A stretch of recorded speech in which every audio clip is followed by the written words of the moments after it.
For advertisement, call 8125893028. Our Gmail maxtvtelugu@gmail.com. Director అంటేనే చాలా కష్టంతో కూడుకున్న పని. సో అలాంటిది రైటరు, సింగింగ్ అండ్ డైరెక్టర్ కూడా. అసలు ఈ ఫీల్డ్కి ఎందుకు ఎంచుకున్నారు సార్? అసలు ఈ ఫీల్డ్ ఎందుకు ఇష్టపడ్డారు? అన్నలు పల్లెటూళ్ళలో తిరిగి మీటింగ్స్ కాంటాక్ట్ చేసి, సో ఆ టైంలో నాకు ఎక్కువ అన్నల పాటలు అంటే ఇష్టం. ఫ్యామిలీ బ్యాక్గ్రౌండ్ ఒకసారి చెప్తారా సార్? అమ్మ, నాన్న, నేను, ఒక అక్క, ఒక చెల్లె. అమ్మ కోమలో ఉంది. అమ్మ చెయ్యి ఇట్లుంటుంది, కాలు ఇట్లుంటుంది అనమాట. చనిపోయినప్పుడు బొందలో కూడా ఇలాగే పెట్టాము అమ్మని. తిరుమల మల్లన్న అన్నాడు నాకు, దేవా నీకంటే ఒక బ్యానర్ ఉండాలి, సో మంచిగా నువ్వు, నీ దగ్గర మంచి టాలెంట్ ఉంది. మూవీ అసలు ఎందుకు ఆగింది సార్? అసలు మీరు తీసే మూవీ? సో హ్యాపీగా షూట్ స్టార్ట్ అయింది. చేస్తున్న క్రమంలో అమౌంట్ సరిపోక ఈ బాధలు, అమ్మ నాన్నలు ఇవన్నీ అప్పుల మీద పడ్డాయి. వెహికల్స్ అమ్ముకున్నాను, చాలా గోల్డ్ కోల్పోయాను. అక్కడ నుంచి ఆఫీస్ తీసేసాను. భూపాలపల్లి అమ్మ నాన్న అయిపోయిన తర్వాత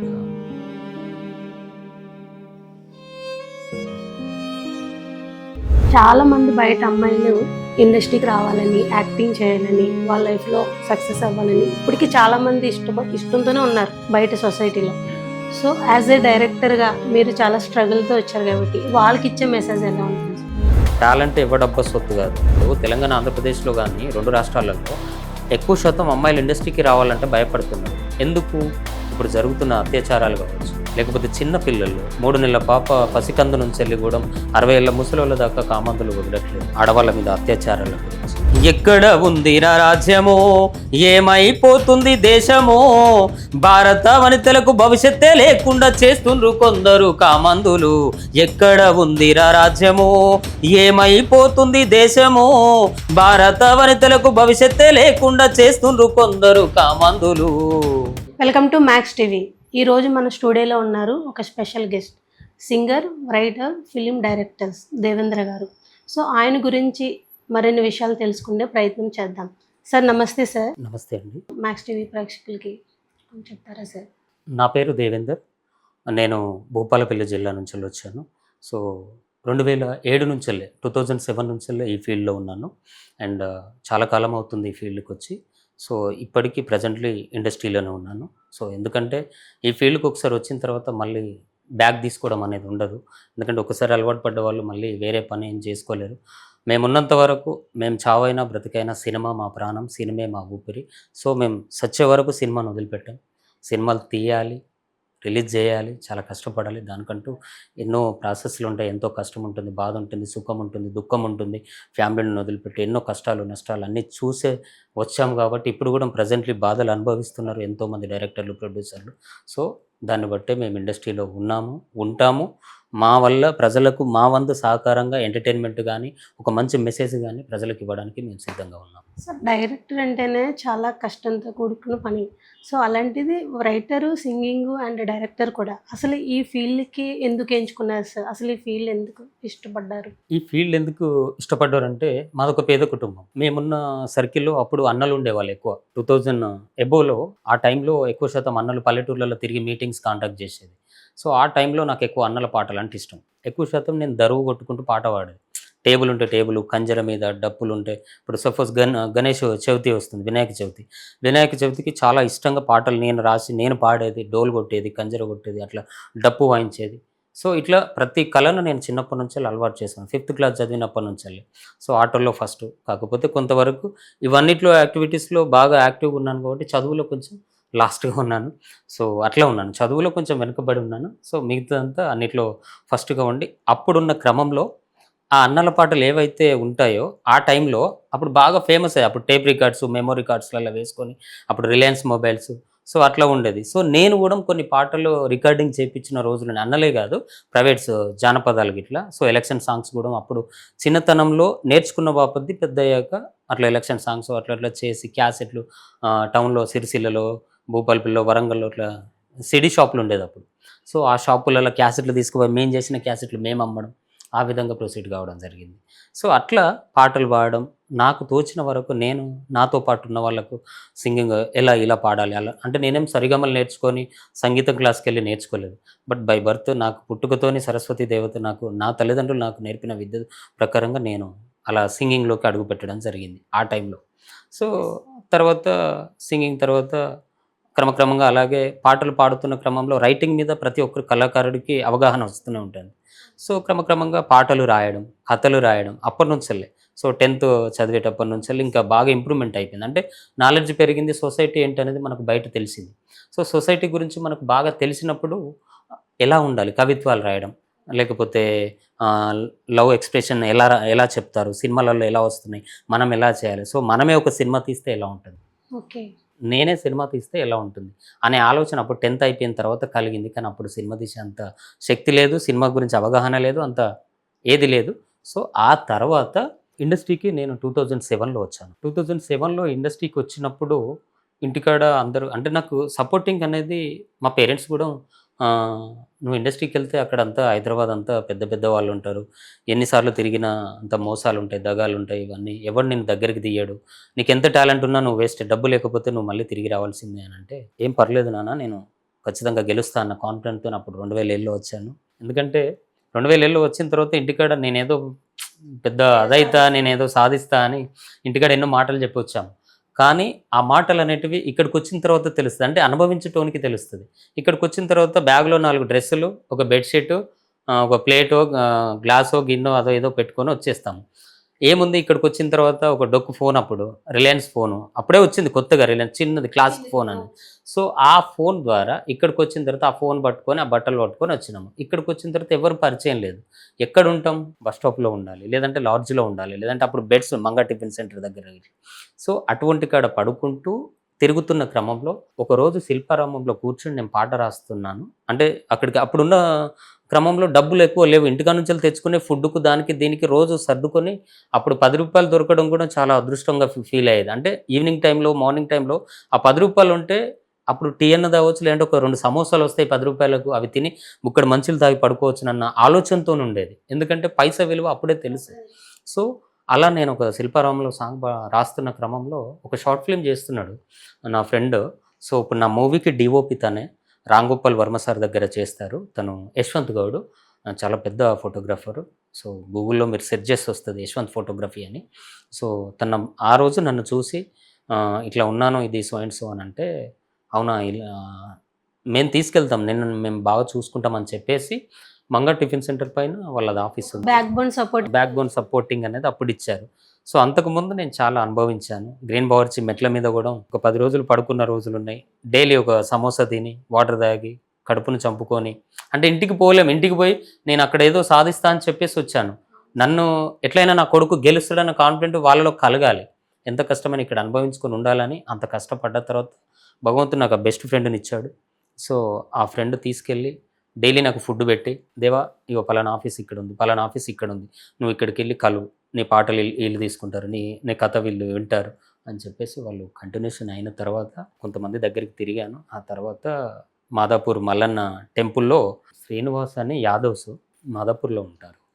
సో, తనొచ్చేసి "అన్న ఇట్లా ఉంది" అనంటే, "డాక్యుమెంటరీ ఫిల్మ్ చేస్తాను" అని అన్న తర్వాత, "టాలెంట్ ఉందా నీకు" అని అడిగిండు. అంటే, "మీరు చూడండి ఒకసారి" అని నేనన్నాను.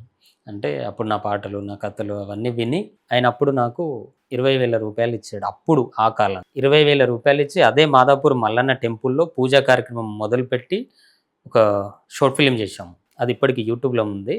'వన్ లైఫ్ తిరిగి రానిది' అని వైడ్ యాంగిల్ పిక్చర్‌లో ఉంటుంది.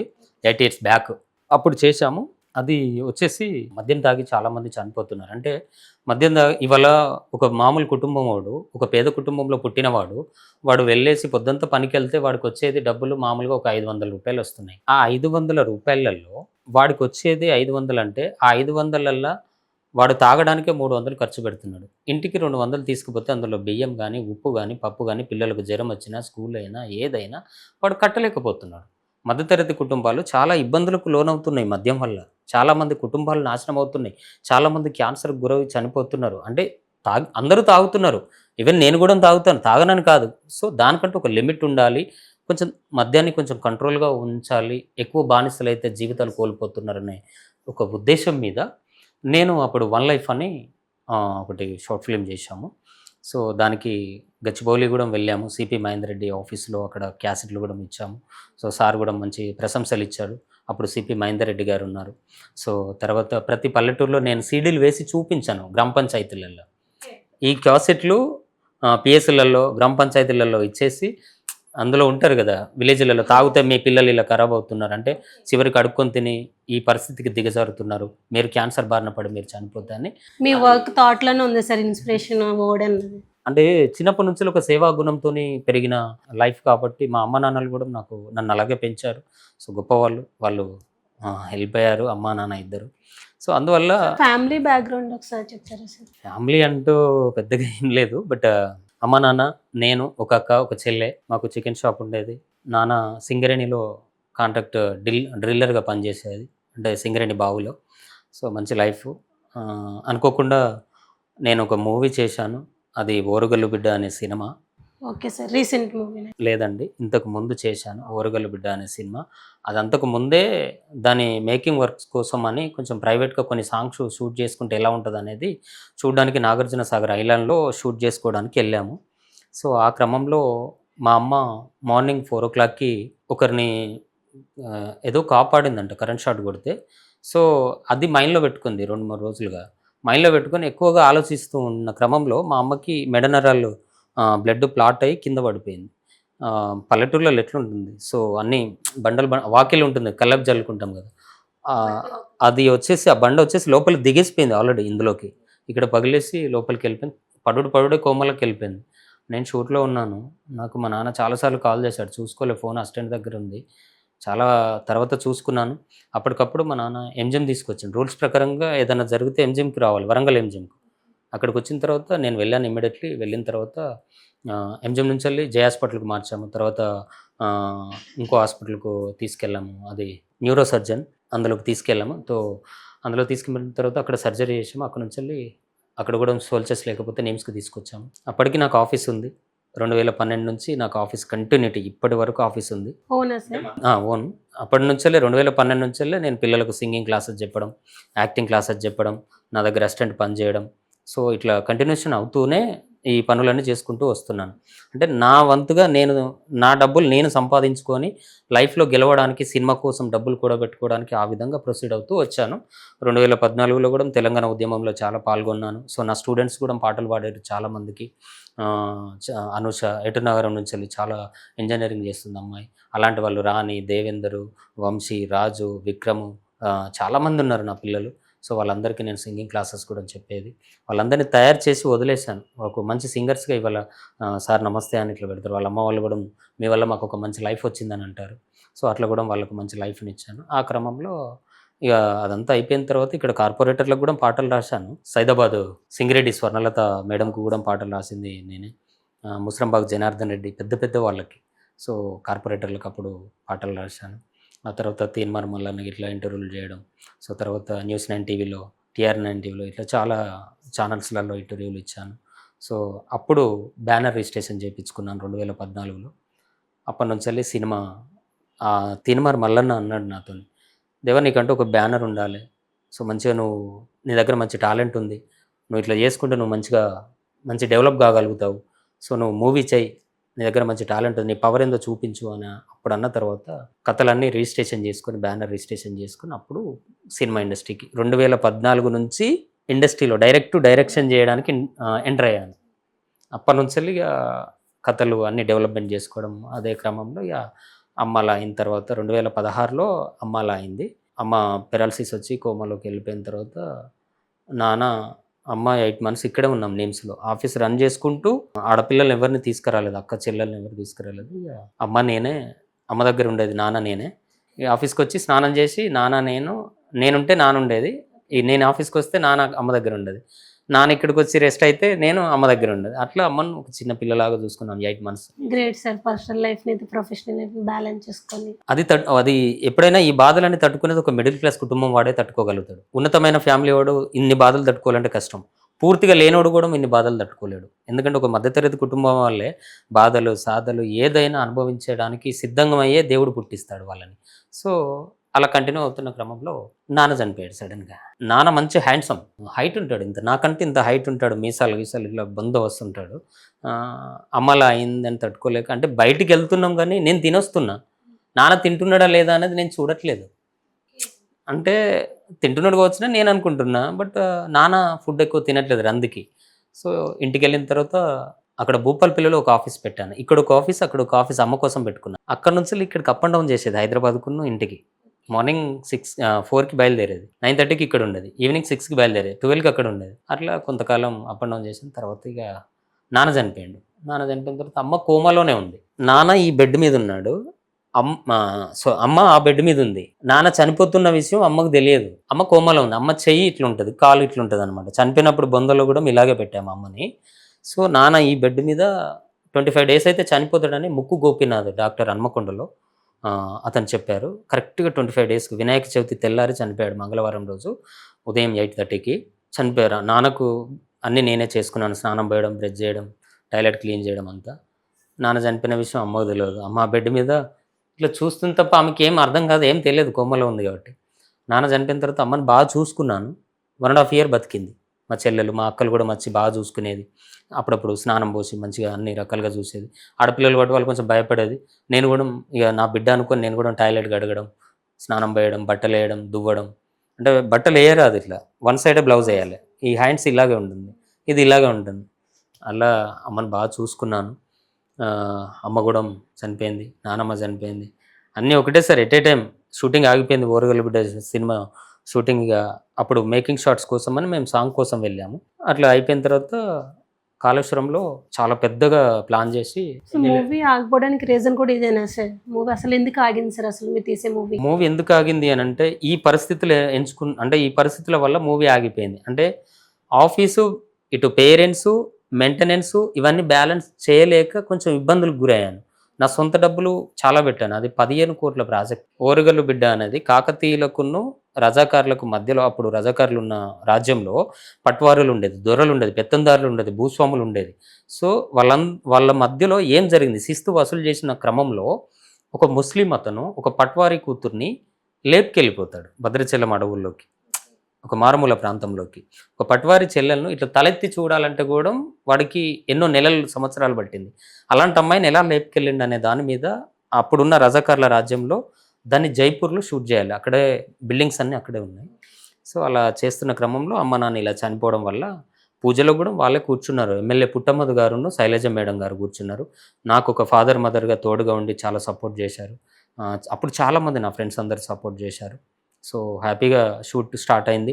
చేస్తున్న క్రమంలో అమౌంట్ సరిపోక ఈ బాధలు, అమ్మ నాన్నలు ఇవన్నీ అప్పుల మీద పడ్డాయి. వెహికల్స్ అమ్ముకున్నాను, చాలా గోల్డ్ కోల్పోయాను. అక్కడ నుంచి ఆఫీస్ తీసేసాను. భూపాలపల్లి అమ్మ నాన్న అయిపోయిన తర్వాత మళ్ళీ అంటే అప్ అండ్ డౌన్ చేసేది. ఇక్కడ ఒక ఆఫీస్ ఉండేది, బట్ ఇక్కడే వచ్చి ఇక స్టిల్ ఇక్కడే ఉన్నాను. తర్వాత కరోనా, సినిమా ఆగిపోయింది, కరోనా స్టార్ట్ అయింది. కరోనా స్టార్ట్ అయిన తర్వాత అప్పుడే కదా సార్ అందరి లైఫ్లో చేంజ్ అయిపోయింది. ఇంకా ఎలా చేయాలనేది కూడా మేము అర్థం కాలే. ఒక న్యూస్ ఛానల్లో పనిచేశాను రిపోర్టర్గా, అవుట్డోర్ ప్రోగ్రామ్ డైరెక్టర్గా. తెలంగాణ, ఆంధ్రప్రదేశ్కి 2 రాష్ట్రాలకు అవుట్డోర్ ప్రోగ్రామ్ డైరెక్టర్గా పనిచేశాను. క్రైమ్ రిపోర్టర్గా కావచ్చు, లేదంటే ఇంటర్వ్యూలు చేయడంలో కావచ్చు, ఎంటర్టైన్మెంట్ షోలు కూడా చేశాను. కాలేజీ పిల్లలకు గేమ్ షోస్ కూడా చేశాను. సో అట్లా కొన్ని చేశాను. ఆ తర్వాత మళ్ళీ అంటే కరోనా టైంలో షూటింగ్స్ ఏం లేవు కాబట్టి జీవనోపాధి కోసం ఆ వర్క్ చేశాను ఒక రిపోర్టర్గా. సో తర్వాత మళ్ళీ యథావిధిగా మళ్ళీ ఆఫీస్ కంటిన్యూషన్లో, కరోనా టైంలో కూడా ఆఫీస్ ఉంది, బట్ కంటిన్యూషన్లో ఇక పిల్లలకి క్లాసెస్ చెప్పుకుంటూ మెయింటైన్ చూసుకున్న క్రమంలో కరోనా అయిపోయిన తర్వాత మళ్ళీ స్టార్ట్ చేద్దామని వచ్చాము. చాలామందిని రెడీ చేసుకున్నాము. ఒక 5 సంవత్సరాలుగా వరంగల్లో రియాలిటీగా జరిగిన కథను తీసుకున్నాము. అది రక్కీసా అని ఒక కథ.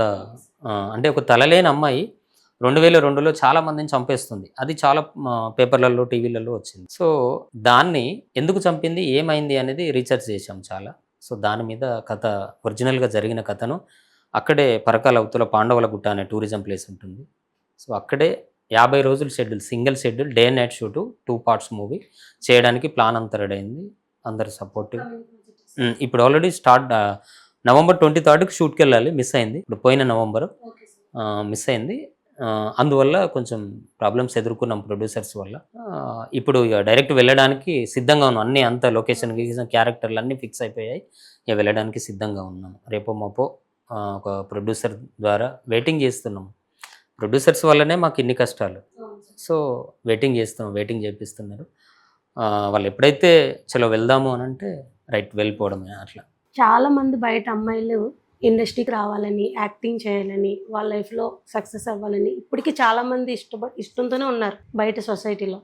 సో యాజ్ ఏ డైరెక్టర్గా మీరు చాలా స్ట్రగుల్తో వచ్చారు కాబట్టి వాళ్ళకి ఇచ్చే మెసేజ్ ఎలా ఉంటుంది సార్? యాక్చువల్గా చెప్పాలంటే నేను 2000లో ఇండస్ట్రీకి వచ్చాను కాబట్టి ఇన్ని సంవత్సరాల జర్నీలో నేను చాలా మంది దగ్గర అసిస్టెంట్గా పనిచేశాను. సో అసిస్టెంట్గా పనిచేసిన తర్వాతనే నేను డైరెక్టర్గా 2014లో వచ్చాను.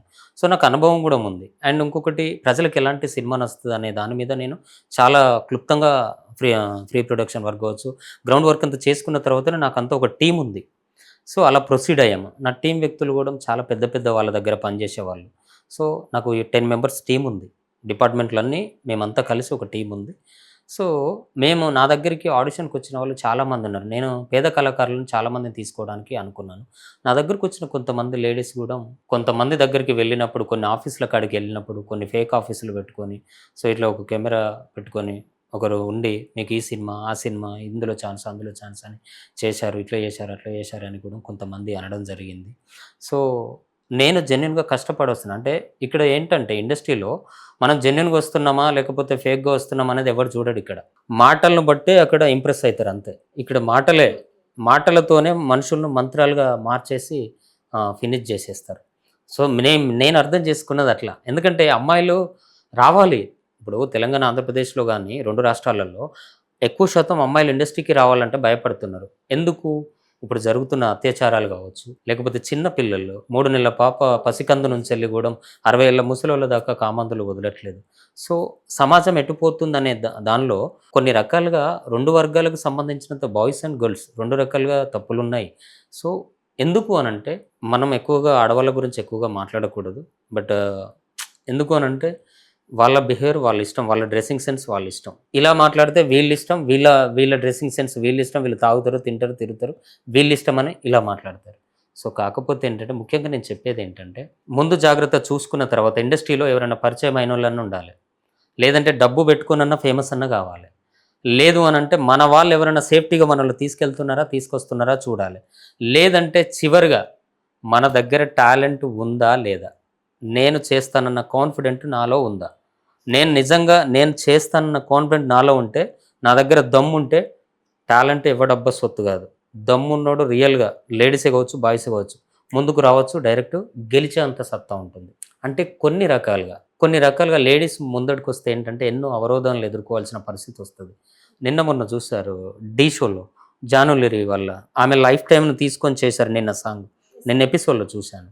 అంటే ఆమె ఎన్ని కష్టాలు పడ్డది. అంటే ఇండస్ట్రీకి వచ్చిన తర్వాత ఆమె భర్త లేడంటరా, వదిలేసిండంటరా అని చెప్పేసి డబ్బులు ఇవ్వండి సార్ అంటే మార్నింగ్ వెళ్ళిపోదు అని భుజం మీద చేయడం. అంటే ఆ సీన్లో అంత ఎమోషన్ క్రియేట్ చేసి చూపించారు ఆమె లైఫ్ టైంలో ఒక బాబుని పట్టుకొని ఎలా బతుకుతుంది అనే దాని మీద. సో ఇలాంటి సిచ్యువేషన్స్లో ఒక లేడీ ఇండస్ట్రీకి రావాలంటే ఎన్నో కష్టాలు, నష్టాలు ఎదుర్కోవాల్సిన పరిస్థితులు ఏర్పడ్డాయి ఇవాళ. ఇప్పుడున్న పరిస్థితులలో ఏంటంటే చాలామంది ఇన్స్టాలో చాలా రీల్స్ చేసి ఒక్క రోజులనే ఫేమస్ కావాలి, అట్లా కావాలి, ఇట్లా కావాలంటే అది టాలెంట్ ఉంటే ఎవరైనా కావచ్చు. కానీ కొన్ని రకాలుగా కష్టాలు అనుభవించాలి. ఇవాళ ఉన్న ఫేక్ వాళ్ళు చాలామంది ఫేక్ ఆఫీసులు పెట్టుకొని ఉన్నారు. సో కొంతమంది మోసాలు చేస్తున్నారు. అందరని చెప్పను, కొంతమంది ఫేక్ వాళ్ళు ఉన్నారు. సో అలాంటి వాళ్ళ వల్ల కూడా ప్రొడ్యూసర్లకు మాట వస్తుంది. అంటే నేను చూసిన ఒక ప్రొడ్యూసరు, నేను ఆయనను చాలాసార్లు బ్రతిమిలాడినా, నా సినిమాకు డబ్బులు పెట్టమని బ్రతిమిలాడాను. ఒక ప్రొడ్యూసర్ వచ్చాడు, సాఫ్ట్వేర్ ఇంజనీరు, డబ్బులు అక్కడ సంపాదించుకున్న డబ్బులతో ఒక మంచి సినిమా తీయాలని ఎవడో ఎక్కడ పరిచయం అయ్యిండో తెలియదు. ఆ కథ చెప్తే ఆ కథ చెప్పిండా లేకపోతే ఏం చేసిండని తెలియదు. ఇక్కడే కృష్ణనగర్లో ఒక ఆఫీస్ తీసుకున్నారు రిచ్ బిల్డింగ్లో. సంవత్సర కాలం పాటు మొత్తం మేపడం మనుషులను, ఓ లైసెన్స్ లేదు, కథ ఎలా రాయాలో తెలియదు, డైలాగ్ వర్షన్ ఎలా ఉంటుందో తెలియదు. ఏమన్నంటే కథ ఉన్నది, ఆయన ఏమో తెల్లారులైతే జాబ్కి వెళ్ళేది. సో వీనికి భోజనానికి, ఫుడ్ అకామిడేషన్, వీడు తిరగడానికి, కారు గీరు, రోజు తాగడానికి, తినడానికి అన్నీ 1 year పాటు పాపం ఆయనను మొత్తం లాస్ చేసి పడేసిండు. ఆయన ఇప్పుడు డబ్బులు పెట్టాలంటే మస్తు సార్లు బతిమిలాడు. రీసెంట్గా వారం రోజుల క్రితం కూడా ఫోన్ చేసి, సార్ ప్లీజ్ చూడండి, ₹1 కోటి మీరు పెట్టండి, మిగతాయి నేను అరేంజ్ చేసుకుంటాను అని కూడా చెప్పాను. లేదు దేవా, నాకు ఒక 6 నెలలు టైం ఇవ్వండి, నేను డబ్బులు పెడతాను అన్నాడు. ఇట్లా మోసం చేసే వాళ్ళు కూడా ఉన్నారు. వాడు కూడా షార్ట్ ఫిల్మ్ కూడా తీయలేదంట. ఎలా నమ్మిపోతున్నారు అంటే ఇట్లా నమ్మి కూడా మోసపోతున్నారు. అలా మోసం చేసే వాళ్ళు కూడా పుట్టుకొస్తున్నారు. సో మేమేంటంటే, నాకు లైసెన్స్ ఉంది, Telangana state film chamber of కామర్స్లో నాకు బ్యానర్ ఉంది, దేవ్ ఆర్ట్ క్రియేషన్స్ నా బ్యానర్, నా టైటిల్స్ రిజిస్ట్రేషన్ ఉన్నాయి, అన్నీ లైసెన్స్డ్ ఉన్నాయి నాకు. నేను సినిమా తీసుకోవచ్చు, నాకు సెన్సార్ బోర్డు వరకు నాకు సర్టిఫికెట్స్ ఉంటాయి. సో నేను ఎక్కడ ఆగాల్సిన అవసరం లేదు. సో నాకు లైసెన్స్ ఉంది కాబట్టి నేను ఖచ్చితంగా రిజిస్ట్రేషన్ చేసుకున్న, కథ రిజిస్ట్రేషన్ చేసుకున్న, టైటిల్స్ రిజిస్ట్రేషన్ చేసుకున్న, బ్యానర్ రిజిస్ట్రేషన్ చేసుకున్న, సినిమా తీయడానికి సిద్ధమైన. సో ఒక సినిమా చేశాము 'ఓరుగల్లు బిడ్డ' అనేది. సో అది పెద్ద ప్రాజెక్ట్ కాబట్టి మధ్యలో కొన్ని కారణాల వల్ల మా పేరెంట్స్ పోవడం వల్ల లాస్ అయ్యి ఆ మూవీ మధ్యలో ఆగింది. కొంత డబ్బు పెట్టుకున్నాం, షూటింగ్ జరిగింది, మధ్యలో ఆగింది. అంత పెద్ద బడ్జెట్, ఇప్పుడు 15 కోట్ల బడ్జెట్ పెట్టలేము కాబట్టి 'రక్కీసా' అని 2 పార్ట్స్ మూవీ, హారర్ సబ్జెక్టు, చాలా కాంప్లికేటెడ్గా వస్తుంది. ఇందులో మంత్రాలు కూడా నేనే రాశాను.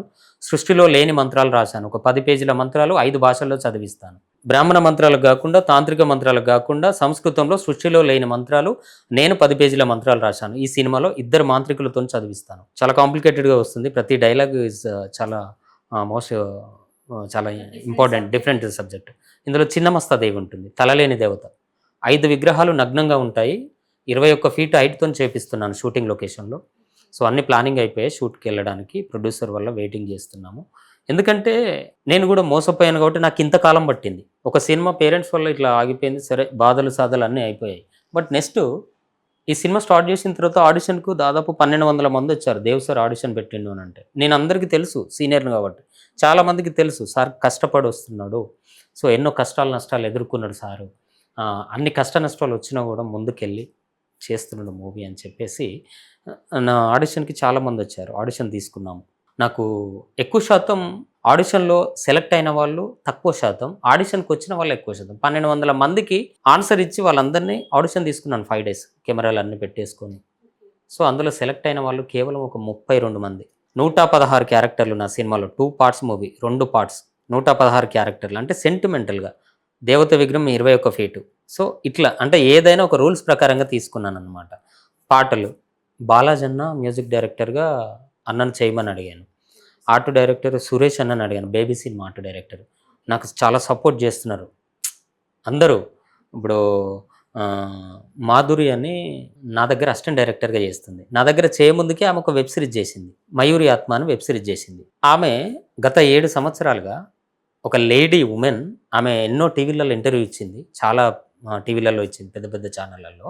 7 సంవత్సరాలుగా ఒక ఆటో నడుపుకుంటూ, ఒక లేడీ ఆటో నడుపుకుంటూ, 2 పిల్లలను చదువుకుంటూ, అమ్మను చదువుకుంటూ, తండ్రి లేడు, ఇంటి రెంట్ కట్టుకుంటూ, ఆటో నడుపుకుంటూ మిగిలిన డబ్బులతోని వెబ్ సిరీస్ చేస్తుంది. అంటే ఆమె బాధలు అనుభవించింది. ఎన్నో ఆఫీసుల చుట్టూ తిరిగింది, ఫోటోషూట్లని, క్యారెక్టర్ ఇస్తామని, కమిట్మెంట్లని ఆమెను అడిగిరంట చాలాసార్లు. ఎన్నో బాధలు పడి డైరెక్షన్ ఫీల్డ్కి వెళ్తే ఇవన్నీ ఏముండయి కదా అని చెప్పేసి ఒక కథ ఎంచుకొని మయూరి ఆత్మ అని చెప్పేసి ఫస్ట్ ఎపిసోడ్ రిలీజ్ చేసి నా దగ్గరకు వచ్చింది. ఆడిషన్ నా దగ్గర కూడా ఆడిషన్కి వచ్చింది. వచ్చిన తర్వాత నేను ఆమెను సెలెక్ట్ చేయడం జరిగింది. ఆమె టాలెంట్ చూసి అసిస్టెంట్గా ఇప్పుడు నా దగ్గర ప్రస్తుతం ఆమె నా దగ్గర అసిస్టెంట్ డైరెక్టర్గా వర్క్ చేస్తుంది. నాకు వెన్నంటి ఉండి బ్యాక్ బోన్ లాగా నేనున్నా లేకున్నా ఆఫీస్ చూసుకోవడం, వచ్చిన క్లాసెస్ వాళ్ళకు, నేను యాక్టింగ్ క్లాసెస్ చెప్తాను నా సినిమాలో చేసే వాళ్ళకి, సో వాళ్ళందరినీ చూసుకోవడం కానీ, నాకు ఇప్పటి వరకు సపోర్ట్గా ఆమె నిలబడ్డది, చాలా సపోర్ట్ ఇచ్చింది. సో తర్వాత నా డిఓపి యశ్వంత్ గౌడ్, వీళ్ళిద్దరు నాకు బ్యాక్ బోన్ అన్నట్టు, వీళ్ళిద్దరే. సో తర్వాత యశ్వంత్ మాస్టర్ వాళ్ళ నాన్న సారు 94లోనే డైరెక్షన్ కార్డు ఉంది చెన్నైలో. సో తను కూడా నా దగ్గర 4 yearsగా మేమిద్దరం కలిసి వర్క్ చేస్తున్నాం, నా సినిమాకు వర్క్ చేస్తున్నాడు. తర్వాత చాలామంది ఉన్నారు, ఇంకా చెప్పుకుంటూ పోతే చాలామంది చేస్తున్నారు, నాకు సపోర్టివ్గా అందరు నిల్చున్నారు. ఇవాళ మూవీ ముందుకెళ్ళడానికి సిద్ధంగా ఉన్నాము. 100% ప్రొడ్యూసర్ వెయిటింగ్ చేస్తున్నాము. అంటే ఎందువల్ల జరిగింది అని అంటే, ఒకతను వచ్చిండు అట్లా ఇట్లా అన్నాడు, ఒక 10 రోజులు ఉన్నాడు ఆఫీస్లోనే, 10 రోజులు వస్తాడు పోతాడు, అందరిని పిలిపించి ఫోటోషూట్లు చేయి, వర్క్షాప్ పెట్టేసాయి, మనం షూటింగ్కి వెళ్దామని అంటే అందరిని పిలిపించుకొని ఫోటోషూట్లు చేసి, వర్క్షాపులు పెట్టి, మెటీరియల్స్ అంతా కొనుక్కొచ్చి, వచ్చే వాళ్ళకు పోయే వాళ్ళకు భోజనాలు, ఇవన్నీ లక్షల్లో ఖర్చు అయింది నాకు. అట్లా వాడు తీరా షూటింగ్ వెళ్ళే టైంలో వాడు మోసం చేసి వెళ్ళిపోయాడు, ఫోన్ ఎత్తులేదు. అంటే ఇక్కడ ఏమొస్తుంది అని అంటే, కొంతమంది అమ్మాయిలను వాడుకోవడానికి వస్తున్నారు ఇండస్ట్రీకి. అంటే ఇలా వానికి డబ్బు ఉంది, వాడు రియల్ ఎస్టేట్ కావచ్చు, లేకపోతే వాడు కంపెనీలో కావచ్చు, ఏదో ఒక డబ్బున్న వాళ్ళు ఏం చేస్తారంటే, కొంతమంది, అంటే అందరూ అని చెప్పను, కొంతమంది అంటే ఎంజాయ్ చేద్దామని అనుకొని కొంతమందిని ఎంచుకొని వస్తున్నారు. నేను డబ్బులు పెడతా, టాలెంట్ ఉన్న వాళ్ళు కూడా.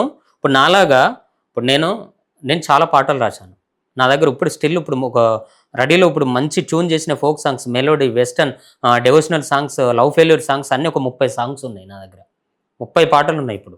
సో ఆ పాట అంటే ఇట్లా కూడా ఇంత కష్టపడి వచ్చే వాళ్ళకు కూడా ఇలాంటి వాళ్ళు వచ్చి మమ్మల్ని మోసం చేసేసరికి ఈ బార్డన్ అంతా మా మీద పడుతుంది. ఇప్పుడు ఈ అప్పు తీర్పుకోవడానికే మాకు టైం సరిపోతుంది, సినిమా ఎక్కడ తీయాలిగా మళ్ళీ మేము. సో నెక్స్ట్ ఒకడు మోసం చేసిండు అంటే ఒకడు వచ్చిండు, వాడు వచ్చి మొత్తం అంతా ఇక జరిగింది, ఇక జరిగి చాలా డిస్టర్బెన్స్ అయ్యాయి. అట్లా వాడి వల్ల ఒక 3-4 లక్షలు లాస్. ఇవన్నీ డబ్బులన్నీ మా మీద పడుతున్నాయి. ఆఫీస్ ఉంది కాబట్టి మొత్తం నా మీద బర్డన్ అంతా నా మీద పడుతుంది. ఇప్పుడు మాకు సైడ్ ఇన్కమ్ ఏం లేదు, మాకు బ్యాక్గ్రౌండ్ ఏం లేదు, నాకు వెనుక సపోర్టింగ్ చేసి నాకు డబ్బులు ఇచ్చే వాళ్ళు ఎవరు లేరు. నేను కష్టపడి సంపాదించుకున్న డబ్బులతోనే నేను సినిమా తీయాలి, లేదంటే ఎవరైనా ప్రొడ్యూసర్ వస్తే నేను సినిమా తీయాలి. సో ఇంత కష్టపడి ఇంత టాలెంట్ ఉండి బ్యానర్ ఉండి రిజిస్ట్రేషన్ చేసుకొని షూటింగ్ పోయి ఒక సినిమా మధ్యలో ఆగి ఇంకొక సినిమా స్టార్ట్ చేసి ఇలాంటి వాళ్ళ వల్ల మాలాంటి వాళ్ళ జీవితాలు నాశనం అవుతున్నాయి. సో అఫ్కోర్స్ నేను ఇట్లా కూడా చెప్తాను, ఎందుకంటే కొంతమంది ఫేక్ గాళ్ళ వల్ల డబ్బులు పెడదామని వచ్చిన వాళ్ళను కూడా మోసం చేసి అట్లా కూడా జరుగుతున్నాయి. ఎందుకంటే ఇలా జరుగుతున్నాయి కాబట్టి ఇలాంటి వాళ్ళ చేతిలో నేను బలైపోయాను, చాలా డబ్బులు లాస్ అయ్యాను. దీనివల్ల భూములు కూడా అమ్ముకున్నాను ఈ సినిమా వల్ల. అయినా కూడా ఓడిపోను, గెలవాలన్న సంకల్పం ఇక్కడ ఉంది. 100% ఇవాళ కాకపోయినా రేపైనా నేను సినిమా కంప్లీట్ చేస్తాను, సినిమా రిలీజ్ చేస్తాను. ఇలా ఏదో ఆగింది సినిమా ఆగిందని నేను బాధపడను. మేము సినిమా వాళ్ళమని ఫస్టే చెప్పాను స్టార్టింగ్లో. ప్రాణం పోయినా నేను బ్రతికున్నంత వరకు సినిమాలు చేస్తూనే ఉంటా. ఇవాళ ఆగవచ్చు, కష్టాలు నష్టాలు వచ్చి ఇవాళ ఆగవచ్చు. ఇప్పుడు బెటర్ దెన్ ముందు అడుగు వేస్తున్నాను. బట్ షూటింగ్కి వెళ్తాం రేపో మాపో, తప్పేం లేదు. బట్ కానీ గెలిచిన రోజు చెప్తాను, ఆ రోజు ఇంకెక్కువ ఉంటాయి మాటలు. ఎంతమంది ఎలా మాట్లాడారు, ఎంతమంది కాలు పట్టుకున్నాను, ఎంతోమంది దగ్గరికి పోయాను, ఎంతమంది మోసం చేశారు. లిరిక్ రైటర్లు ఎంతమంది నన్ను వాడుకోవడానికి చూశారు, ఎంతమంది ప్రొడ్యూసర్లు నన్ను గెంటేశారు, ఎంతమంది డైరెక్టర్ల దగ్గరికి పోతే హెచ్ఎల్ నడువురా అని అన్నారు.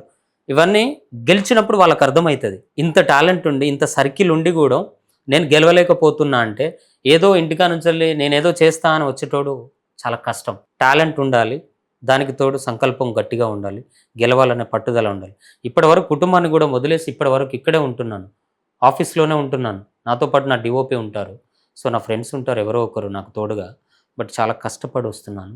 మాలాంటి వాళ్ళకు నేను చెప్పేది ఒకటే, మాలాగా కష్టపడి వచ్చే వాళ్ళను టైంపాస్ కోసం వచ్చి ఏదో డబ్బులు పెడతాం, సినిమా తీద్దాం, అజ్జేద్దాం ఇజ్జేద్దాం అని వచ్చి మాలాంటి వాళ్ళని మోసం చేయొద్దని దయచేసి నేను వేడుకుంటున్నాను. టాలెంట్ని గుర్తించండి, టాలెంట్ ఉంటేనే డబ్బులు పెట్టండి, కథ నచ్చితేనే డబ్బులు పెట్టండి, ప్రొసీడ్ కండి. ఫస్ట్ వన్కి అగ్రిమెంట్ చేసి ఒక బాండ్ రాసుకోండి, తర్వాతనే ప్రొసీడ్ కండి, లేకపోతే రాకండి. లేదా మీకు ఇంట్రెస్ట్ ఉంటే మీరు సపోర్ట్ చేయండి కొంతవరకు, అలా ప్రొసీడ్ కండి. అంతేగాని ఇలా వచ్చి మాలాంటి వాళ్ళను మధ్యలో వదిలేసి మీ అవసరాల కోసం మమ్మల్ని వాడుకొని మాలాంటి వాళ్ళను మధ్యలో ఇట్లా బ్లేమ్ చేస్తే మాలాంటి వాళ్ళ జీవితాలు చాలా నాశనం అవుతున్నాయి. సింగింగ్ కూడా కదా, రైటర్ కూడా. సో మా కోసం ఏదైనా ఒక పాట మీరు రాసుకున్న పాట 2 లైన్లు చెప్పగలుగుతారు సార్? నా జీవితం మీద నేను ఒక పాట రాసుకున్నా మొన్న ఆగస్టు 15th రోజు నాకు ఒక బాధ జరిగింది. ఆగస్టు 15th రోజే ఆ బాధ పూర్వకంగా నేను నా లైఫ్ మీద నేను ఒక పాట రాసుకున్నాను. ఆ పాట నేను పాడి వినిపిస్తాను. ఒక పల్లవి చరణం మాత్రమే పాడతా, అంటే ఇది రికార్డింగ్ చేసుకోవాలని అనుకున్నాను. నా జీవితం మీద రాసుకున్న పాట. ఎవడు రాసినాడో రాత ఈ చీకటి తిమిరాల గీత. అంటే ఈ చీకటి తిమిరాలు అంటే మీకు అర్థం చెప్తున్నాను, చీకటి బతుకులు అంటే మధ్యతరగతి కుటుంబం కావచ్చు, పేద బతుకులు కావచ్చు, అలా బతుకులు అని అర్థం.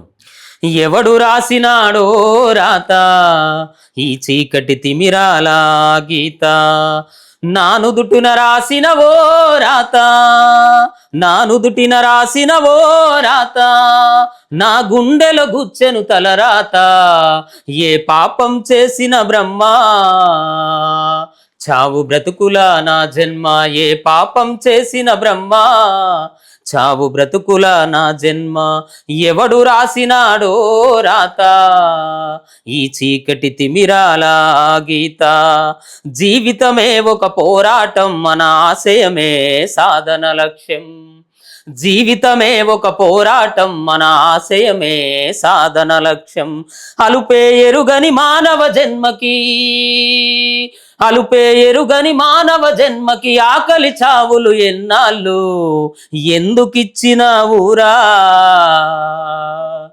ఎందుకిచ్చిన ఊరా ఓ ఈశ్వరా నాకీ జన్మ, ఎందుకిచ్చిన ఊరా ఓ ఈశ్వరా నాకీ జన్మ, ఎవడు రాసినాడో రాత ఈ చీకటి తిమిరాల గీత, నానుదుటిన రాసినవో రాత, నానుదుటిన రాసినవో రాత, నా గుండెలో గుచ్చెను తలరాత, ఏ పాపం చేసిన బ్రహ్మ చావు బ్రతుకుల నా జన్మ, ఏ పాపం చేసిన బ్రహ్మ, చావు బ్రతుకుల నా జన్మ. ఇలా ఉంటుంది. అంటే నా లైఫ్ మీద నేను రాసుకున్న పాట ఇది. ఇలాంటివి ఇంకా ఎన్నో సాంగ్స్ రాసుకున్నాను.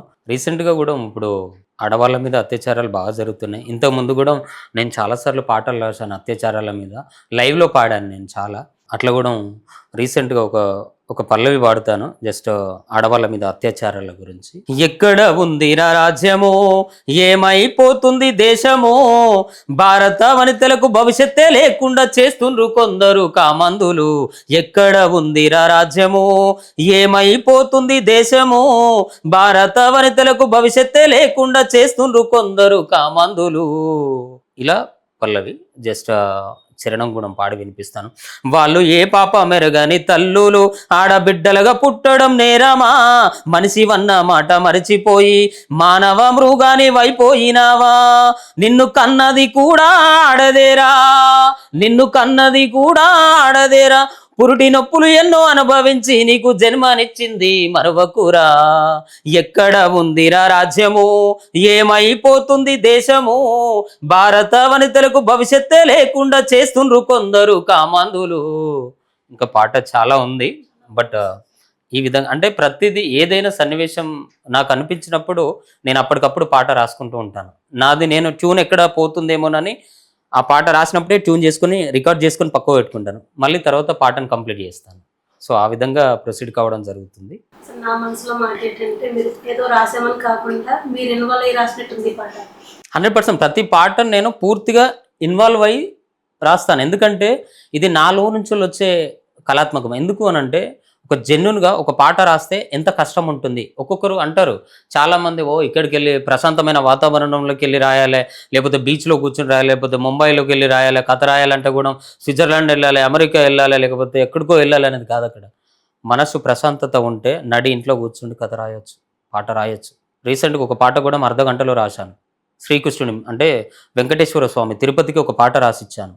ఆ పాట నేనే రికార్డింగ్ చేసి ఇచ్చాను. ₹1 కూడా తీసుకోలేదు. లలిత ఆడియోస్లో నేను సాంగ్ కంపోజ్ చేసి రజిత అనే సింగర్తో పవన్ కళ్యాణ్ మూవీలో పాడింది. ఆ అమ్మాయితో పాడించి ఇచ్చాను. డబ్బులు తీసుకోకుండా రికార్డింగ్ చేసి ఇచ్చాను. చాలా బాగా అద్భుతంగా వచ్చింది ఆ పాట. కృష్ణుడు అంటే చిన్నప్పుడు కృష్ణుడు, పెద్ద పెరిగిన తర్వాత తిరుపతి దేవుడు. సో ఆ విధంగా ప్రొసీడింగ్ ఉంటుందన్నమాట. సార్, మీ అమ్మగారు నాన్నగారి కోసం ఒక పాట రాశారని మాకు తెలిసింది సార్. అది మా కోసం ఒకసారి పాడతారా సార్? తప్పకుండా అండి. అండ్ 100% ఆ పాట వినిపిస్తాను. ఎందుకంటే నేను చాలాసార్లు స్టేజీల మీద వాడాను. కోటిలో, హైబిట్స్లో ఎన్నో స్టేజీల మీద ప్రోగ్రామ్స్ చేసినప్పుడు కూడా నేను చాలాసార్లు వాడాను. సో ఇప్పుడు కూడా మీకు మా అమ్మ నాన్న, ఎందుకంటే అమ్మ నాన్న చాలా మనం ఈ లోకాన్ని చూస్తున్నామంటే సృష్టికి మూలం అమ్మ. సో మనం ఇవాళ ఈ లోకంలో ఉన్నామంటే కారణం అమ్మ నాన్న.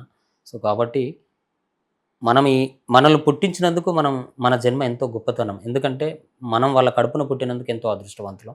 నేను ఎదిగి వాళ్ళని చూసుకునే టైంలో వాళ్ళు నాకు దూరం అయ్యారు. కాబట్టి వాళ్ళ మీద నేను ఎంతో ఇష్టంగా ఎన్నో పాటలు రాశాను, ఎన్నో కవిత్వాలు రాశాను వాళ్ళతోని. ఆ పాట మీకోసం పాడుతాను తప్పకుండా.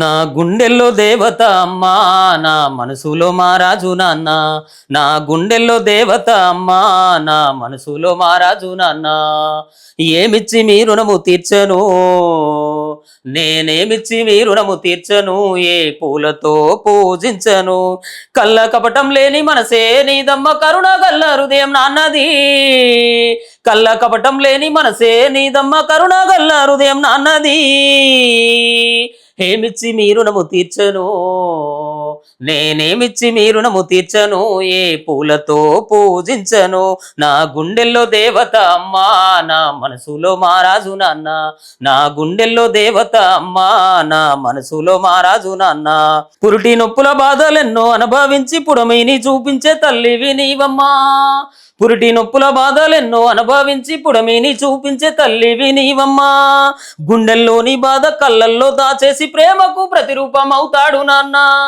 గుండెల్లోని బాధ కళ్ళల్లో దాచేసి ప్రేమకు ప్రతిరూపం అవుతాడు నాన్న, కంటి మీద కునుకు లేకున్న బిడ్డలను కంటికి రెప్పోలే కాపాడుకుంటారు, కంటి మీద కునుకు లేకున్న బిడ్డలను కంటికి రెప్పోలే కాపాడుకుంటారు, ఏమిచ్చి మీ రుణము తీర్చను, నేనేమిచ్చి మీ రుణము తీర్చను, ఏ పూలతో పూజించను. నా గుండెల్లో దేవత అమ్మా, నా మనసులో మహారాజు నాన్న.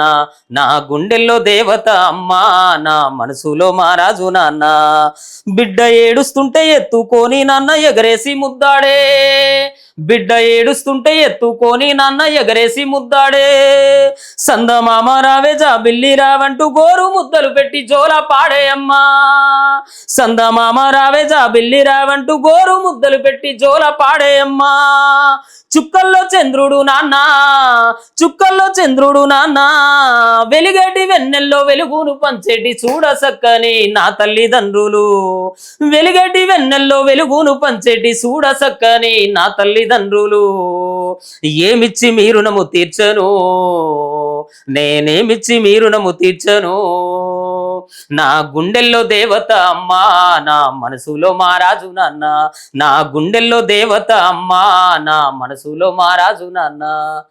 ఏమిచ్చి మీ రుణము తీర్చను, ఏ పూలతో పూజించను. ఇలా ఉంటుందండి పాట. అంటే ఇంకా చాలా పెద్దగా ఉంది పాట మొత్తం పాడలేము. సో అలా అమ్మ నాన్న మీద కూడా సొసైటీలో జరుగుతున్న, ఇందాక ఒక పాట వినిపించాను లేడీస్ మీద, ఆడవాళ్ళ మీద, అత్యాచారాల మీద. సో ఇంకా చాలా సాంగ్స్ ఉన్నాయి, లవ్ ఫెయిల్యూర్ సాంగ్స్ ఉన్నాయి. నా సినిమాలో 10 పాటలు, అంటే ఆల్మోస్ట్ నేనే కథ అయిన డైలాగ్స్ అని అన్నీ నేనే రాసుకుంటాను. పాటలు కూడా 10 పాటలు. సో బాలాజీ అన్న మ్యూజిక్ చేస్తున్నాడు. సో నేను మ్యూజిక్ కాబట్టి ఆల్రెడీ బాలాజీ అన్నకు పెద్ద ఇబ్బంది ఉండదు, ఎందుకంటే ట్రాక్లు చేసి పెడతాను, ట్యూన్ చేసి పెడతాను. డైరెక్ట్ లైవ్ మ్యూజిక్ చేయడమే. అంటే పెద్ద సింగర్స్తోనే పాడిస్తున్నాము. నాకు అందరూ ప్రతి ఒక్కరు సపోర్ట్ చేస్తున్నారు ఇండస్ట్రీలో. ఆర్ట్ డైరెక్టర్లు కావచ్చు, మేకప్ వాళ్ళు కావచ్చు, లైటింగ్ డిపార్ట్మెంట్ కావచ్చు, all total makeover and casting department నుంచి కావచ్చు, ఆర్టిస్టులు అందరూ 116 క్యారెక్టర్లు. కాకపోతే ప్రొడ్యూసర్లు మోసం చేయడం వల్ల కొన్ని ఇబ్బందులు ఎదుర్కొన్నాను. రీసెంట్గా ఆఫీస్ కూడా ఖాళీ చేశాను. అన్నపూర్ణ స్టూడియో ముందు నుంచి ఆఫీస్ ఖాళీ చేశాను. సో వేరే కాడ ఆఫీస్ మార్చుకున్నాము. ఎందుకంటే ఆ ఇబ్బందుల వల్ల అంత పెద్ద రెంట్ కట్టలేకపోతుంది. ఇక ఇంటికాడ ఫ్యామిలీ, ఇక్కడ ఇవన్నీ మెయింటైన్ చేసుకోలేకపోతున్నాను. ఎందుకంటే వచ్చేవాళ్ళు, పోయేవాళ్ళు, అసిస్టెంట్స్, వాళ్ళ సాలరీస్ ఇస్తాను నేను. ఎవరికైనా అసిస్టెంట్స్కి ఉండాలి. సో కాబట్టి ఎవరికైనా ఫ్యామిలీస్ ఉంటాయి. సో ఎంతో కొంత మనం ఇచ్చినా ఇవ్వకపోయినా వాళ్ళు వచ్చి చేస్తారు, సపోర్ట్ చేస్తారు. సార్ పర్లేదు, మీకే ఖర్చులకు ఉండనివ్వండి, మాకు ఇవ్వకపోయినా పర్లేదని మాట్లాడతారు. కానీ ఎంతో కొంత సపోర్ట్ చేస్తాను. సో అట్లా కూడా నాకు సపోర్టివ్గా ఉన్నారు ప్రతి ఒక్కరు. సో 100% ప్రొడ్యూసరు హీరో కొత్త వాళ్ళని కూడా తీసుకుందామని డిసైడ్ అయ్యాను. ఎందుకంటే సీనియర్ వాళ్ళు మాకు డేట్స్ ఇవ్వట్లేదు. సో కొంతమంది కొత్త వాళ్ళనే, ఎవరైనా మంచి వాళ్ళు, అబ్బాయి గుడ్ లుకింగ్ ఉండి మంచిగా ఉంటే అప్రోచ్ అవ్వచ్చు. కొత్త వాళ్ళు హీరోగా చేయాలనుకున్న వాళ్ళకు నేను 100% నేను ఛాన్స్ ఇస్తాను ఖచ్చితంగా. ఎందుకంటే వాళ్ళ ఖర్చులైనా వాళ్ళు పెట్టుకొని రావాలి. ఇప్పుడు కొత్త వాళ్ళని మేము రెడీ చేయాలంటే ఇప్పటికే నేను లాస్ట్లో ఉన్నాను. హీరోకం ప్రొడ్యూసర్గా వచ్చినా పర్లేదు, హీరోకం ప్రొడ్యూసర్ వస్తే షేరింగ్ వస్తుంది, పార్ట్నర్గా ఉండొచ్చు. తక్కువ బడ్జెట్, ఇప్పుడు 2 కోట్ల ప్రాజెక్ట్ ఇది. సో తక్కువలో 50 రోజుల షెడ్యూల్, 116 క్యారెక్టర్లు. So single schedule, day and night shoot, 6 కెమెరాలు వాడుతున్నాను. ప్రతిదీ చాలా క్యాప్చర్ చేస్తాము. రియల్గా జరిగిన కథ కాబట్టి మంచి పేరు వస్తుంది. 5 భాషల్లో రిలీజ్ చేస్తున్నాను. మంచి పల్లెటూరు నుంచి టౌన్కు వెళ్ళి కాలేజీ బ్యాక్గ్రౌండ్ ఆఫ్ స్టోరీ. పల్లెటూర్లలో మంత్రాలు చేసి ఎలా చంపారు, పల్లెటూర్లలో ఇప్పటికీ మంత్రాలు అని అంటున్నారు. మంత్రాలు ఎంతవరకు నిజం అబద్ధం అనేది అది భగవంతునే తెలుసు. కానీ ఆ మంత్రాల మీద రీసెర్చ్ చేసి ఎలా మంత్రాలు చేస్తారు అంటే అది అపోహన ఉన్నాయా లేవా అనే దాని మీద ఈ సినిమా డిపెండ్ అయి ఉంటుంది. ఇందులో అమ్మాయికి తల ఉండదు, హీరోయిన్కి తల ఉండదు. సో మాంత్రికుడు ఎలా ఉంటాడు అనేది తర్వాత రివీల్ చేస్తాము. మాంత్రికుడిని రివీల్ చేయడమే ఎందుకు చెప్తున్నాను అని అంటే, నా కంటెంట్ ప్రజలకు అర్థం కావాలని ఇంత దానికే చెప్తున్నాను. మాంత్రికుడి ఫేసే ఫస్ట్ పార్ట్ సినిమా క్లైమాక్స్లో వాడి ఫేస్ రివీల్ చేస్తాం అంతే. భయానకంగా ఉంటాడు, యంగర్ డిగ్రీ స్టూడెంట్. సో చాలా కాంప్లికేటెడ్గా వస్తుంది మూవీ. అందరు సపోర్ట్ చేస్తున్నారు. ఎవరైనా నా ఇంటర్వ్యూ చూసి ఎవరైనా హీరో కావచ్చు, లేదంటే ప్రొడ్యూసర్ కావచ్చు, 2 CR budget, 2 parts movie, theatre movie, short film కాదు, వెబ్ సిరీస్ కాదు. సో రైట్స్ అన్ని వాళ్ళకే ఇస్తాను. ఎవరైనా ముందుకు రావచ్చు కూడా, వస్తే. కాకపోతే నా ట్రైలో నేనున్నాను, ప్రొడ్యూసర్స్ వెయిటింగ్ చేపిస్తున్నారు. ఎవరైనా వస్తే ఓకే, లేదు అని అంటే నా ప్రయత్నంలో వెయిటింగ్ చేస్తున్నాను. 2-3 వచ్చారు ఆల్రెడీ. వాళ్ళ ఎవరో సెలెక్ట్ అయితే ఓకే, లేదు అని అంటే ప్రయత్నం చేస్తాను. అట్లా ఆ విధంగా. సో ముఖ్యంగా నేను చెప్పేది ఏంటంటే, దయచేసి చెప్తున్నాను ప్రజలందరికీ, మ్యాక్స్ టీవీ వ్యూస్ అందరికీ చెప్తున్నాను, అండ్ బయట ప్రజలకు కూడా చెప్తున్నాను. ఎందుకు అనంటే, తల్లిదండ్రుల బాధ ఎలా ఉంటుందో అది నేను అనుభవించాను. అమ్మా నాన్నల విలువ నేను తెలుసుకున్నాను. ఎందుకు అనంటే, చిన్నప్పటి నుంచి నాదొక పేద కుటుంబం కాబట్టి మానవతా విలువలకు తగ్గట్టుగా నేను పెరిగాను. చిన్నప్పటి నుంచి కష్టం చేసుకుంటూ వచ్చాను. కష్టపడుకుంటూ ఈ స్థాయిలో ఉన్నాను ఇవాళ. నాకు ఎలాంటి బ్యాక్ సపోర్టింగ్ లేదు. నేను ఒక్కరినే కొడుకుని, అమ్మ నాన్నలు నా చేతిలోనే చనిపోయారు. సో ఎలాంటి సపోర్ట్ లేకున్నా కూడా నా టాలెంట్తో నేను ఇక్కడ దానికి వచ్చిన. అంటే నాకున్న కాన్ఫిడెంట్ ఏంటంటే 100% నేను గెలుస్తా అంతే. ఎలాంటి మార్పు లేదు. నా సంకల్పం గొప్పది, నేను గెలుస్తా. ఇయ్యాల కాకపోయినా రేపైనా గెలుస్తా అన్న ఒక కాన్ఫిడెంట్తో నేను ఉన్నాను కాబట్టి నేను సచ్చినా బతికిన సినిమా ఇండస్ట్రీలోనే ఉంటాను. బట్ ఒకటేంటంటే ఇంత గొప్ప జన్మనిచ్చారు మనకు అమ్మ నాన్న. కాబట్టి ఈ జన్మ పోతే మళ్ళీ రాదు. ముఖ్యంగా పేరెంట్స్ని ఓల్డేజ్ హోమ్లో వేస్తున్నారు, లేదంటే కొడుతున్నారు, తాగొచ్చి తిడుతున్నారు, డబ్బుల కోసం, ఆస్తుల కోసం, అంతస్తుల కోసం ఎన్నో గొడవలు పెట్టి ఇబ్బందులకు గురి చేస్తున్నారు. దయచేసి అలా ఎవరు చేయకండి. ఎందుకు అనంటే చిన్నప్పుడు మనం పుట్టినప్పుడు నేను అమ్మ మీద ఒక కవిత రాసుకున్నాను, అది చెప్తాను తర్వాత. ఎందుకు అనంటే మనల్ని సాది 9 మాసాలు మోసి కని పెంచి అమ్మ నాన్న మనకు ఒక భవిష్యత్తుకు బాటలేసి మనల్ని ఇవాళ ఒక పొజిషన్లో ఇంత పెద్దగా చేసి మనల్ని ఇలా చేసిన తర్వాత రేపటి కాలాన మన తల్లిదండ్రులను బాగా చూసుకోకపోతే రేపు పెద్ద అయ్యాక వాళ్ళకు 50 ఏళ్ళు 60 ఏళ్ళు 70 ఏళ్ళు వచ్చిన తర్వాత వాళ్ళకు నడుద్దామంటే కాళ్ళు సహకరించవు. బీపీలు, షుగర్లు, థైరాయిడ్ అని, అదని ఇదని అన్నీ యాడ్ అవుతాయి రోగాలు. అలా యాడ్ అయిన తర్వాత నడవలేకపోతారు, కూర్చున్న కంచె లేవలేకపోతారు. అప్పుడు వాళ్ళకు సపోర్ట్ అనేది అవసరం. అంటే మనల్ని ఇవాళ రేపు మన పిల్లలు కూడా అలాగే చూడొచ్చు. బట్ ఏంటి అని అంటే తల్లిదండ్రులను ఎవరు ఇబ్బంది పెట్టకుండా చిన్నప్పుడు మనం తప్పటడుగులు వేస్తూ నడిచినప్పుడు నా బంగారు కన్నా, నా బుజ్జికొండ అని మన తల్లిదండ్రులు మనల్ని ఎలా ఎత్తుకున్నారో ఆ టైంలో 70 ఏళ్ళ టైంలో వాళ్ళు కూడా చిన్నపిల్లల్లాగానే. ఎందుకంటే వాళ్ళప్పుడు నా బిడ్డ నాతో ఒక 5 నిమిషాలు మాట్లాడితే చాలు, నా బిడ్డ నాకు బుక్కడు కూడు పెడితే చాలని మాత్రమే ఆశిస్తారు. ఆ టైంలో వాళ్ళకి ఆస్తులు అంతస్తులు అవసరం లేదు అప్పుడు, ఎందుకంటే మంచన పడి ఉంటారు కాబట్టి. సో మంచన పడ్డ టైంలోనైనా వాళ్ళు మంచిగా ఉన్న టైంలోనైనా జస్ట్ ఒక 10 నిమిషాలు వాళ్ళతో కేటాయించండి. రోజుకు ఒక 5 నిమిషాలు కేటాయించండి. పేరెంట్స్తో కూర్చొని హ్యాపీగా మాట్లాడండి. కుటుంబంతో హ్యాపీగా ఉండండి ఒక 5-10 నిమిషాలు కన్న తల్లిదండ్రులతో. దయచేసి చెప్తున్నాను, ఎవ్వరు ఓల్డేజ్ హోమ్లో తల్లిదండ్రులను వేయకూడదు అండ్ ఎవరు కొట్టకూడదు, తిట్టకూడదు. వాళ్ళను మన పిల్లలను ఇప్పుడు నువ్వైతే నీకు పుట్టిన పిల్లలను ఎలా చూసుకుంటున్నావు అలాగే నీ తల్లిదండ్రులను కూడా అలాగే చూసుకోవాలని నేను మనస్ఫూర్తిగా కోరుకుంటున్నాను. ప్రేక్షకులందరికీ చెప్తున్నాను. ఎందుకంటే నా తల్లిని నేను సంవత్సరంన్నర స్నానం పోయడం, టాయిలెట్ క్లీన్ చేయడం అన్నీ నేను చేసుకున్నాను. ఆ బాధలు ఏందో నా తండ్రికి నా తల్లికి చేసుకొని వచ్చాను. సో కాబట్టి ఇంకెవరు అలా తల్లిదండ్రులు ఎవరు అలా చేయొద్దు. దయచేసి అందరికీ నమస్కరించి చెప్తున్నాను, తల్లిదండ్రులను బాగా చూసుకోండి. మీరు ఒకటి మాత్రం చెప్తున్నాను, నేను చేస్తానన్న కాన్ఫిడెంట్ మీలో ఉంటే 100% మీరు మనిషి తలుచుకుంటే సాధించలేనిది ఏది లేదు. కాబట్టి మీరు అనుకున్న గోల్ని రీచ్ కావాలంటే దేనికి వెనకడుగు వేయకండి. ఎన్నో అడ్డంకులు వస్తాయి, ఎన్నో బాధలు వస్తాయి, ఎన్నో దుఃఖాలు వస్తాయి, ఎన్నో కష్టాలు వస్తాయి, ఎన్నో నష్టాలు వస్తాయి. ఇవన్నీ జీవితంలో ఇక చావు తప్ప వేరే దిక్కు లేదురా అనే దానిక మన జీవితం వెళ్ళిపోతుంది. అప్పుడు నిలబడ్డోడే గట్టోడు. ఎస్, ఇప్పుడు నేను నిలబడ్డాను. నా వల్ల నేను ఈ సినిమా తీస్తే ఒక 100 మంది కుటుంబాలకు బుక్కడి అన్నం పెడతా ఒక 6 నెలలుగా. కాబట్టి నా వల్ల ఎంతో కొంతమందికి ఉపయోగం ఉంది. అందుకే ఇవాళ ఇక్కడ నిలబడ్డాను. ఖచ్చితంగా మీరు కూడా మీరు అనుకున్న గోల్ని రీచ్ కావాలని మనస్ఫూర్తిగా కోరుకుంటున్నాను. దయచేసి ఎలాంటి అఘాయిత్యాలకు పాల్పడకుండా సొసైటీలో ఒక మంచి గుర్తింపు కోసం ప్రయత్నించండి. నేను చాలా కష్టపడుతున్నాను. ఒక పేద కుటుంబం నుండి వచ్చి ఇక్కడ దానికి రావడం గొప్ప. నా ఫ్రెండ్స్ కూడా అంటారు, అరే నువ్వు అక్కడ దానికి పోవడమే గొప్పరా బాబు, నువ్వు సినిమా తీస్తే తీయపోతుంది అని అంటారు. ఎందుకంటే ఒక సామాన్య కుటుంబంలో పుట్టి ఎలాంటి సపోర్ట్ లేకుండా ఎలాంటి డబ్బులు రాకుండా బ్యాక్ బోన్ లేకుండా ఇంత దూరం వచ్చాను. 10 మందికి బుక్కడు అన్నం పెడుతున్నా. ఇవాళ ఈ పొజిషన్లో ఉన్నాను అంటే కారణం నా సంకల్పం గొప్పది, నేను గెలుస్తానన్న కాన్ఫిడెంట్ గొప్పది. కాబట్టి మీరు కూడా ప్రజలందరూ కూడా మీరు అనుకున్న గోల్ని రీచ్ కావాలని మనస్ఫూర్తిగా కోరుకుంటున్నాను. ధన్యవాదాలు.